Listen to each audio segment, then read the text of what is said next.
నమస్తే సురేష్ గారు. ఇప్పుడు అక్టోబర్ మాసం కనుక మనం చూసుకున్నట్లయితే వృశ్చిక రాశి వారికి ఏ విధంగా ఉండబోతుంది? ఆరోగ్య విషయంలో కావచ్చు, ఉద్యోగ విషయంలో కావచ్చు, ఏ విషయంలో అయినా సరే వాళ్ళు ఏ జాగ్రత్తలు వహించాలంటారు? అక్టోబర్ మంత్ ఇది మనకి కోయిన్సిడెన్స్గా ఆశ్వేజ మాసంతో ప్రారంభమవుతుంది. ఆల్మోస్ట్ సెకండ్ నుంచి ఈ విషయంలో మనకు ఆశ్వేజ మాసంలో రెండు ముఖ్యమైన పండుగలు ఉంటాయి. ఒకటి మనకి దేవీ నవరాత్రులు జరుపుకుంటూ ఉంటాము, దీపావళి పండుగ కూడా ఉంది. సో ఇది అంత పవిత్రమైన ఈ మాసంలో మనకి వృశ్చిక రాశి వాళ్ళకి గ్రహస్థితిని బట్టి తర్వాత వాళ్ళకి జ్యోతిష శాస్త్రం ప్రకారం ఎలా ఉందో మనం చూద్దాం. వీళ్ళు కనుక చూసుకుంటే సూర్యుడు 16వ తారీఖున వచ్చి వీళ్ళకి తులారాశిలోకి, తర్వాత బుధుడు కూడాను వీళ్ళకి 10వ తారీఖు నుంచి తులారాశిలోకి, శుక్రుడు వృశ్చిక రాశిలోకి 13వ తారీఖు నుంచి, కుజుడు వచ్చేటప్పటికి 20వ తారీఖు నుంచి కర్కాటక రాశిలోకి సంచలనం చేస్తూ ఉన్నారు. ఈ 4 గ్రహాల యొక్క సంచలనం వల్ల వృశ్చిక రాశి వాళ్ళకి ఎలా ఉంటుంది? వృశ్చిక రాశి వాళ్ళు కనుక చూసుకుంటే విశాఖ 4వ పాదం, తర్వాత జ్యేష్ఠ 1, 2, 3, 4 పాదాలు, తర్వాత మనకి అనురాధ 1, 2, 3, 4 పాదాలు వాళ్ళంతా మనకి ఈ రాశి కింద వస్తారని మనం చెప్పుకోవాలి. ఇంతేకాకుండా పేరు బలం కనుక మనం చూసుకుంటే వీళ్ళకి తో, నా, నీ, ను, నే, నో, యా, ఈ, యు ఈ అక్షరాలు వాళ్ళంతా కూడా మనకి దాని కింద వస్తారని మనం చెప్పుకోవాలన్నమాట.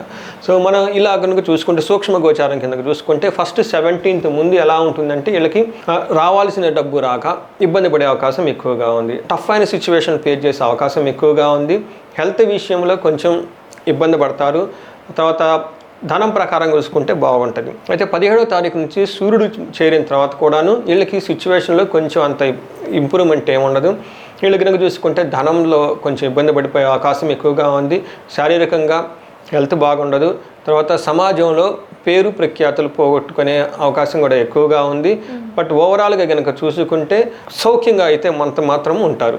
మనం ఇండివిజువల్గా కనుక చూసుకుంటే 16వ తారీఖున 12 వీళ్ళకి సూర్యుడు మిక్స్డ్ రిజల్ట్ని ఇస్తున్నారు అని మనం చెప్పుకోవాలన్నమాట. మిశ్రమంగా ఫలితాలు ఉన్నాయి. వీళ్ళకి చూసుకుంటే ఎలా ఉంటుందంటే ఫస్ట్ పదవి నుంచి నష్టం వచ్చే అవకాశం ఎక్కువగా ఉంది. వీళ్ళకి 17th నుంచి 27th మధ్య. తర్వాత బంధువులకు రోగాలు వచ్చే అవకాశం ఉంది. ధనం వ్యయం ఉంది. ప్రాణం పోయే అంతగా ఇబ్బంది పడే అవకాశం ఎక్కువగా ఉంది. ఫ్రెండ్స్తో గొడవ అయ్యే అవకాశం ఎక్కువగా ఉంది. జ్వరం విచారం జరిగే అవకాశం ఎక్కువగా ఉంది. కాబట్టి ఈ విషయాల్లో వీళ్ళు జాగ్రత్తగా ఉండాలి, సహనంగా ఉండాలి. నెక్స్ట్ 6వ ఇంట్లో ఆస్పెక్ట్ ఉండటం వల్ల పనులైతే అనుకున్నట్లుగా జరుగుతూ ఉంటాయి. శారీరకంగా సుఖంగా ఉంటారు. సంతోషము, వస్త్ర ధనధాన్య లాభం కలుగుతూ ఉంటాయి. అన్ని కష్టాలు తొలగుతాయి. మనసులో చాలా ధైర్యంగా ఉంటుంది. కార్య అనుకూలతం కూడా ఉంటుందని మనం చెప్పుకోవాలి. సూర్యుడు వీళ్ళకి మిక్స్డ్ రిజల్ట్ ఇస్తున్నారని మనం చెప్పుకోవాలి. అయితే వీళ్ళకి కుజుడు వచ్చేటప్పటికి అంత మంచి చేయటం లేదు. కుజుడు యొక్క వీళ్ళకి కొంచెం ఇబ్బంది పెడుతూ ఉన్నారు. వీళ్ళకి వచ్చేటప్పటికి అన్న వస్త్రాదులకి కటకట్లాడే అవకాశం ఎక్కువగా ఉంది. సరిగ్గా టయానికి భోజనం చేయకుండా శరీరం అంతా ఎండిపోయినట్టుగా ఉండి గ్లోరియస్ అంతా పోయి ఉంటుంది. ఒళ్ళంతా నొప్పులుగా ఉంటుంది. పదవి స్థాన భ్రష్టత్వము, ఇంకా అధికారులతో గొడవ పడేసి వాళ్ళ ద్వారా నిందలు పడే అవకాశం ఉంది. మీకు డీప్రమోషన్ అయ్యే అవకాశం కూడా ఉంది. ద్వేషంగా ఉంటారు. వృధా ప్రయాణాలు ఎక్కువగా చేస్తారు. ఆందోళన పడిపోతారు. అవమానాలు పడుతూ ఉంటారు. ఆర్థికంగా నష్టంగా ఉంటుంది. పరాభవము, బలహీనలు కలిగే అవకాశాన్ని కలిగిస్తున్నాడు. ఈ విధంగా చూసుకుంటే కుజుడు వీళ్ళకి అంత అనుకూలంగా లేడు. జాగ్రత్తగా ఉండాలని మనం కోరుకున్నాం. ఇంకా ఏ కుజుడు వల్ల ఏం చేస్తారంటేనండి క్రూర బుద్ధి పెరుగుతుంది. వీళ్ళకి ఎవరినో ఏదో చేసేయాలి, కొట్టేయాలి, తన్నేయాలని ఈ టైప్ ఫీలింగ్స్ అన్ని వాళ్ళకి వచ్చేస్తూ ఉంటాయి. రోగపీడ కలుగుతుంది. వినోదం, తర్వాత ఆరోగ్య భంగం కలుగుతుంది. బంధువుల వల్ల చిరాకులు, మిత్రద్రోహము, స్థాన భ్రష్టత్వం, ఉదర వ్యాధులు, విరోచనాలకు సంబంధించిన విషయాల్లో బాగలేదు. ఒక రకంగా చూసుకుంటే వీళ్ళు ఏ విషయంలో కూడా కుజుడికి అనుకూలంగా రేవు కాబట్టి కొంచెం చాలా జాగ్రత్తగా ఉండాలి. వీళ్ళకి శుక్రుని కనుక చూసుకుంటే వీళ్ళకి 12th హౌస్లో ఉన్నారండి. తర్వాత 6th హౌస్ను చూడటం వల్ల, తర్వాత 1st హౌస్ నుంచి 7th హౌస్ను చూడటం వల్ల ఏమవుతుందంటే వీళ్ళకి ఫస్ట్ 1 వీక్ ఎలా ఉంటుందంటే చోర భయం, ఆయుధాలతో భయం, తర్వాత వ్యవసాయాధికారులకు సంబంధించిన పనులు కనుక ఏమైనా చేస్తే అందులో విఘ్నాలు కలిగే అవకాశం ఎక్కువగా ఉంది. సుఖప్రాప్తి అధికంగా ఉంది. అధికంగా వ్యయంగా ఉంటారు. తాత్కాలిక సుఖాలు, ధనలాభం ఇవన్నీ చూపిస్తూ ఉందన్నమాట. అయితే 6th ఇంట్లో చూడటం వల్ల కూడాను అది అంత మంచి పొజిషన్ అయితే కాదని చెప్పుకోవాలి. కుటుంబంలో వివాదాలు, ఆయాసము, వృధా ప్రయాసలు, అవమానము, ఆతురత, రుణాలు, వ్యవహారంలో చిక్కులు, అపాయం కలిగే అవకాశం ఎక్కువగా ఉంది.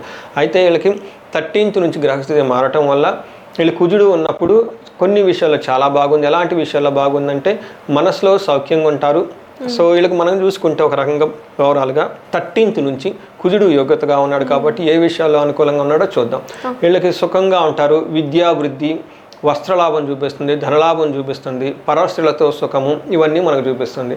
అది ఈ ఆస్పెక్ట్ 7వ ఇంట్లో ఉండటం వల్ల ఏమవుతుందంటే సుఖ వ్యాధులు, తర్వాత స్త్రీల వల్ల ధన వ్యయము, భేదాభిప్రాయాలు వచ్చేసి అనుకూలంగా లేదు అని మనం చెప్పుకోవాలన్నమాట. మనం ఈ మంత్ కనుక చూసుకుంటే వృశ్చిక రాశి వాళ్ళు కొంచెం జాగ్రత్తగా ఉండాలి. గ్రహస్థితి సరిగా లేదు కాబట్టి ఇంక మన నక్షత్రం ప్రకారం కనుక చూసుకుంటే విశాఖ నక్షత్రం వాళ్ళు ఫంక్షన్స్లో చాలా బాగా పార్టిసిపేట్ చేస్తారు. తర్వాత వాళ్ళకి ధనం టయానికి వస్తుంది, సౌఖ్యంగా ఉంటారు, కానీ లాభంగా ఉంటుంది మాసం అంతా. అయితే 2 విషయాలు జాగ్రత్తగా ఉండాలి. ఏదో మీరు అనుకున్న పని అవక తద్వారా వీళ్ళు కొంచెం బాధపడతారు, అతిగా భయపడే అవకాశం ఎక్కువగా ఉంది కాబట్టి జాగ్రత్తగా ఉండండి. అది అనురాధ నక్షత్రం వాళ్ళు కనుక చూసుకుంటే మనం చక్కగా ఫంక్షన్స్లో అన్ని పార్టిసిపేట్ చేసే అవకాశం ఎక్కువగా ఉంది, చాలా సౌఖ్యంగా ఉంటారు. అయితే అనుకున్న పని కాకుండా దానికి అతిగా భయపడే అవకాశం ఎక్కువగా ఉంది. కానీ ఈ మంత్ అంతా ఓవరాల్గా చూసుకుంటే అనురాధ నక్షత్రాలకు లాభంగానే ఉంటుంది. అంటే కొంచెం ఇబ్బందులు అటు ఇటు పడినా కానీ ఫైనల్గా అనుకున్న పనులన్నీ చేసుకుంటారు. జ్యేష్ఠ నక్షత్రం వాళ్ళు కనుక చూసుకుంటే వీళ్ళకి కూడాను శారీరకంగా చాలా ప్రాబ్లం అయ్యే అవకాశం ఎక్కువగా ఉంది. ఏదో ఒక అనుకున్న పనిలో కాక చాలా ఇబ్బంది పడిపోతారు, చాలా భయపడిపోయే అవకాశం ఎక్కువగా ఉంది. లాభం తర్వాత ఎక్కువగా ఉంది, సౌఖ్యం కూడా ఉంది. తర్వాత అనుకున్న పనులు కాకుండా స్థానభ్రష్టత్వమయ్యే అవకాశం ఎక్కువగా ఉంది. ఈ విషయాల్లో వీళ్ళు జ్యేష్ఠ నక్షత్రం వాళ్ళకి అన్నిటి విధంగానే బాగుంది, కానీ కొంచెం భయపడే విషయంలో అనుకున్న పనులు కొంచెం కాని విషయంలో కొంచెం జాగ్రత్తగా ఉంటే సరిపోతుంది. కరెక్ట్. జ్యేష్ఠ నక్షత్రం వాళ్ళకి కొంచెం జాగ్రత్తగా ఉండాలి. విశాఖ నక్షత్రం వాళ్ళకి చాలా బాగుంటుంది, ప్రాబ్లం ఏం లేదు. అనురాధ నక్షత్రం వాళ్ళకి కూడా బాగుంటుంది, ఎందుకంటే ఒక శని ఉండటం వల్ల కొంచెం మానసిక ఒత్తిడి ఉంటుంది. జ్యేష్ఠ నక్షత్రం వాళ్ళు కొంచెం కేర్ఫుల్గా హెల్త్ విషయంలో ఎక్కువగా ఉండాలి, ఎందుకంటే జ్యేష్ఠ నక్షత్రం వాళ్ళకి రాహువు, శతభిషం, 3 నక్షత్రాలు ఉండటం వల్ల ఈ 3 నక్షత్రాల్లో జ్యేష్ఠ నక్షత్రం వాళ్ళు కొంచెం మానసికంగా అతిగా భయపడి ఇబ్బంది పడే అవకాశం ఎక్కువగా ఉందని మనం చెప్పుకోవాలన్నమాట. సో ఈ ప్రకారంగా కనుక చూసుకుంటే మనం వృశ్చిక రాశి వాళ్ళు కొంచెం చాలా జాగ్రత్తగా ఉండవలసిన మాసం అని చెప్పుకోవాలి. జ్యేష్ఠ ఆశ్వేజ మాసం కూడా వస్తుంది కాబట్టి ఈ మాసంలో అమ్మవారు నవరాత్రులతో స్టార్ట్ అవుతుంది కాబట్టి ఈ మంత్ అంతా మీరు బయటికి వెళ్ళిపోయి పెద్ద పెద్ద పనులు చేయాలి, ధనం సంపాదించాలి, ఏయో చేయాలి అన్న ప్లాన్లు కాకుండా కరెక్ట్గా చెప్తున్నారు మీరు. చక్కగా ఆధ్యాత్మికంగా కనుక మీరు టైం గడిపితే ఈ 9 నవరాత్రులు బాగా విశేషంగా పాల్గొంటే, తర్వాత దశమి నుంచి కనుక చక్కగా సంకల్పం చేసుకొని సహజంగా కనుక కొంచెం సహనంగా ఉంటే, తర్వాత దీపావళికి కూడా అమ్మవారికి బాగా పూజ చేసుకోగలుగుంటే ఆ తర్వాత వాళ్ళకి అష్టైశ్వర్యాలు భోగభాగ్యాలు కలుగుతాయని మనం నమ్ముకుంటూ వాళ్ళకు కూడా సూచనిస్తూ వాళ్ళు చక్కగా పూజలు చేసి భోగభాగ్యాలు కలగాలని కోరుకుంటున్నాం. సో ఇప్పుడు ఎవరైనా ఇండివిజువల్గా మిమ్మల్ని కలవాలి, వ్యక్తిగత ప్రాబ్లమ్స్ ఏమైనా ఉండి వాళ్ళు మిమ్మల్ని రీచ్ అవ్వాలి అనుకుంటే ఎలా అంటారు? సో శ్రీజ, ఈ స్క్రీన్ మీద కనిపిస్తున్న నెంబర్ ద్వారా వాళ్ళు మనల్ని కనెక్ట్ అవ్వచ్చు. ఈ సిరీస్ స్టార్ట్ చేసిన ముఖ్య ఉద్దేశం 2. ఒకటి, ప్రతి ఇంట్లో జ్యోతిష్యం తెలిసిన వాళ్ళు ఉండాలి. ఆ ఇంట్లో సుఖానికి చాలా బాగుంటుంది, శోకం అనేది ఉండదు ఎవరికైతే ఈ జ్యోతిష జ్ఞానం ఉంటుందని మన శాస్త్రంలో చెప్పుకున్నారు. రెండోది వచ్చేటప్పటికి వ్యక్తిగతంగా ఎవరైనా కానీ ఎలాంటి ప్రాబ్లమ్స్ ఫేస్ చేస్తున్నా కానీ, ఇది మ్యారేజ్ రిలేటెడ్ కానీ ఇంకోటి కానీ, సో ఇండివిజువల్ జాతకానికి గోచారానికి డిఫరెన్స్ ఉంటుంది కాబట్టి వాళ్ళు స్క్రీన్ మీద కనిపిస్తున్న నెంబర్ ద్వారా మనకి కనెక్ట్ అయితే మన వాళ్ళకి కౌన్సిలింగ్ చేయొచ్చు జ్యోతిష శాస్త్రం ప్రకారం. సో చూసారు కదా, మీకు కూడా ఏదైనా వ్యక్తిగతంగా ప్రాబ్లమ్స్ ఉన్నా సార్ని రీచ్ అవ్వాలి అనుకుంటే స్క్రీన్ పైన ఉన్న నెంబర్కి కాల్ చేయండి. అంతేకాకుండా ఈ వీడియోపై మీ అభిప్రాయాన్ని కామెంట్ బాక్స్లో పోస్ట్ చేయండి, లైక్ చేయండి, షేర్ చేయండి.